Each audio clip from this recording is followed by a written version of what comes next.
नमस्कार साथियों, welcome to all of you on my YouTube channel. आज के इस वीडियो में हम बात करेंगे सेल्फ प्रोनिंग मेथड के बारे में। सेल्फ प्रोनिंग मेथड एक वेल साइंटिफिक प्रूव्ड मेथड है और इसका हम क्या उपयोग कर सकते हैं। वो बहुत आसान और सरल मेथड है जैसा कि आप देख रहे हैं, और इसका किस तरह से हम उपयोग कर सकते हैं उसके बारे में मैं आपको डिटेल में बताऊँगा। तो आप इस वीडियो को लास्ट तक ज़रूर देखें। इस मेथड के ज़रिए हम वो कोरोना पेशेंट जो भी गंभीर स्थिति में नहीं गए हैं या जिनका ऑक्सीजन सेचुरेशन अभी धीरे धीरे कम हो रहा है, लेकिन ऑक्सीजन सिलेंडर या फिर किसी तरह से वेंटिलेटर की भी ज़रूरत नहीं पड़ी है, तो घर पर ही वो इस आसान तरीके के ज़रिए अपनी ऑक्सीजन सेचुरेशन को बढ़ाने का एक प्रयास कर सकते हैं। तो इस वीडियो को हम लास्ट तक समझेंगे कि किस तरह से इसे करना है, क्योंकि गलत करने पर इसका नेगेटिव इफेक्ट भी आ सकता है।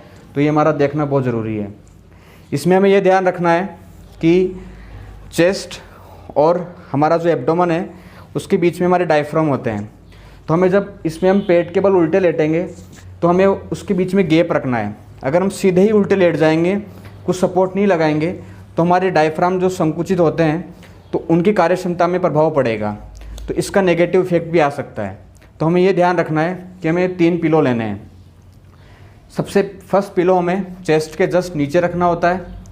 सेकेंड पिलो हमें पेल्विस एरिया के नीचे या हिप बोन के जो पोर्शन है उसके नीचे रखना होता है, और पेल्विस और चेस्ट के बीच का जो पार्ट है जो खाली है उसमें एक स्पेस होना चाहिए ताकि डायफ्राम जो कॉन्ट्रैक्शन करे तो आसानी से वो अपना काम कर पाए।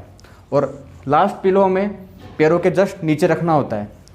इस पोजीशन में हम 2 से 2.5 घंटे तक रहने की कोशिश करेंगे। इससे यह इफ़ेक्ट पड़ेगा कि हमारा जो बॉडी का ऑक्सीजन सेचुरेशन है वो धीरे धीरे बढ़ता है। इस स्टेप 1 के बाद जब हम 1.5 से 2 घंटे इस पोजीशन में रह पाएँ तो हमें ये ध्यान रखना है कि अगर गर्दन पर दर्द आ रहा हो या किसी भी तरह का गर्दन पे इफेक्ट आ रहा हो तो गर्दन को हम अपनी कंफर्टेबिलिटी के अकॉर्डिंग एडजस्ट कर सकते हैं। करवट ले सकते हैं या गर्दन को हाथ का सपोर्ट दे सकते हैं, तो इससे गर्दन पर लोड नहीं आएगा। इसके बाद सेकंड स्टेप में हम दाईं तरफ करवट ले लेंगे और थर्ड स्टेप में हम बाईं तरफ करवट ले लेंगे। तो इन तीनों तरीके से हम प्रोनिंग मेथड को करेंगे। इससे डेफिनेटली पेशेंट के ऑक्सीजन सेचुरेशन में इम्प्रूवमेंट ज़रूर होगा। करके बताएंगे। दाईं तरफ करवट, हाँ लेट जाओ, हाथ नीचे रख लीजिए, हाथ आराम से लेट जाइए, हाथ नीचे रख के। ये आप देख सकते हैं किस तरह से अपन इस तरफ करवट लेंगे। अब आप उस तरफ करवट ले लेंगे अपोजिट साइड। तो इस तरह से आप देखेंगे कि हमने तीनों पोजीशनें देखी। इन तीनों पोजीशनों के माध्यम से हम अपने ऑक्सीजन सेचुरेशन को नॉर्मल कर सकते हैं और डीप ब्रीथिंग एक्सरसाइज हम कंटिन्यू जारी रखेंगे। तो इस तरह से हमने सेल्फ प्रोनिंग मेथड के बारे में अच्छे से समझा। और अब मैं आपको ये बताना चाहूँगा कि इसको कहाँ नहीं करना है।